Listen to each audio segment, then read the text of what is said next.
बच्चों, 100 शब्द प्रति मिनट गति का डिक्टेशन में आने वाले फ्रेजेस को पहले आपको नोट कराता हूँ, उसको लिखें। शक्तिशाली बम। इस हादसे से संपूर्ण देश में पिछले वर्षों में हिंसा का सहारा मांगों को लेकर अलगाववादी आंदोलनों, अलगाववादी संगठन,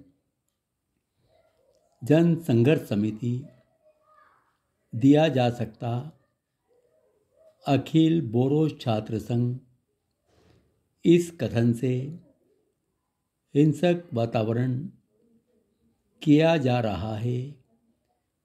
कारगर प्रयास स्वतंत्रता संग्राम के दौरान कई मौके हिंसक कार्रवाई, मांगों पर विचार मानसिकता के लिए समझा जाना चाहिए। खास तौर पर उत्तर भारत, पृथक राज्य हल निकालने की दिशा में गंभीर कार्रवाई। खेद की बात यह है कि राजनीतिक दल सत्ता के बाहर राजनीतिक स्वार्थों के लिए हिंसक आंदोलन, राजनीतिक कारणों से असम गण परिषद सरकार के लिए काफ़ी हद तक उग्रवादी संगठन, चौथ वसूली परेशान कर रहे हैं, हो रही है। बच्चों, ये डिक्टेशन अब आप लिखें। Yes start.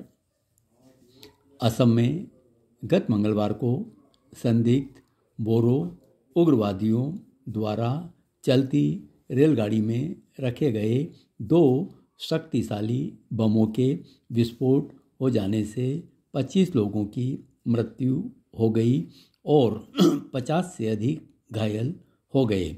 इस हादसे से संपूर्ण देश को चिंता होना स्वाभाविक है। पिछले वर्षों में मांगों को लेकर होने वाले आंदोलन उग्र हो जाते और लोग हिंसा का सहारा लेने लगते हैं। अलगाववादी आंदोलनों के पीछे कोई भी तर्क रहा हो, लेकिन अलगाववादी संगठनों को हिंसा का सहारा लेने और निर्दोष लोगों की हत्या का अधिकार तो नहीं दिया जा सकता। हालांकि अखिल बोरो छात्र संघ व बोरो जन संघर्ष समिति ने मंगलवार के हादसे की निंदा की है और यह कहा है कि उनके संगठनों द्वारा इस घृणित कार्रवाई से कोई लेना देना नहीं है, लेकिन इस कथन से पूर्वांचल में बढ़ रहे हिंसक वातावरण के विस्तार की जिम्मेदारी से वे बच नहीं सकते। लोकतंत्र में आस्था रखने का तो इस देश में दिखावा ही किया जा रहा है। हिंसा को रोकने का कोई कारगर प्रयास ही नहीं होता। स्वतंत्रता संग्राम के दौरान ऐसे कई मौके आए थे जब हिंसा फैलते ही महात्मा गांधी ने आंदोलन तक को वापस ले लिया। हिंसक कार्रवाई के बिना मांगों पर विचार ही नहीं होगा। इस मानसिकता के लिए तो केंद्र और राज्य सरकारें भी जिम्मेदार रही हैं। इस बात को भी समझा जाना चाहिए। देश के कई राज्यों में, खास तौर पर उत्तर भारत तथा पूर्वांचल के राज्यों में आतंकवाद का जबरदस्त विस्तार हुआ है। पृथक राज्यों की मांग भी पिछले वर्षों से जोर पकड़ती रही है, लेकिन समय रहते बातचीत से उनके हल निकालने की दिशा में कभी कोई गंभीर कार्रवाई की ही नहीं गई।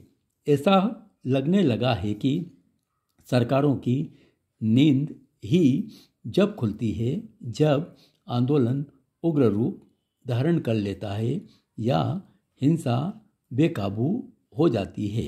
खेद की बात यह है कि जब कोई राजनीतिक दल सत्ता के बाहर हो जाता है तो वह अपने छोटे राजनीतिक स्वार्थों के लिए कई बार अलगाववादियों पर पीठ पर हाथ धर बैठता है और प्रत्यक्ष या परोक्ष रूप से ऐसे हिंसक आंदोलनों का समर्थन भी कर बैठता है।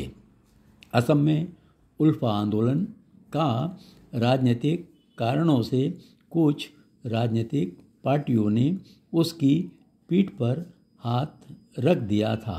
असम में पिछले वर्षों असम गण परिषद की सरकार के लिए संकट उत्पन्न करने के लिए जो राजनीतिक हथकंडे अपनाए गए थे, यह हिंसा काफ़ी हद तक उन्हीं का परिणाम है।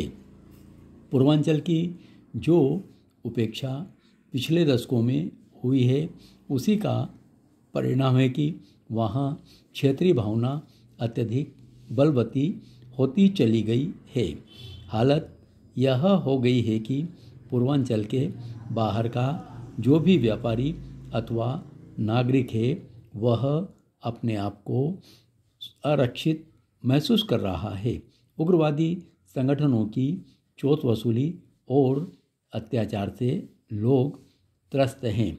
एक तरफ जहां उग्रवादी संगठन निरीह लोगों को हैरान परेशान कर रहे हैं, वहीं हमारी पुलिस कार्रवाई भी अंधाधुंध तरीके से हो रही है। धन्यवाद।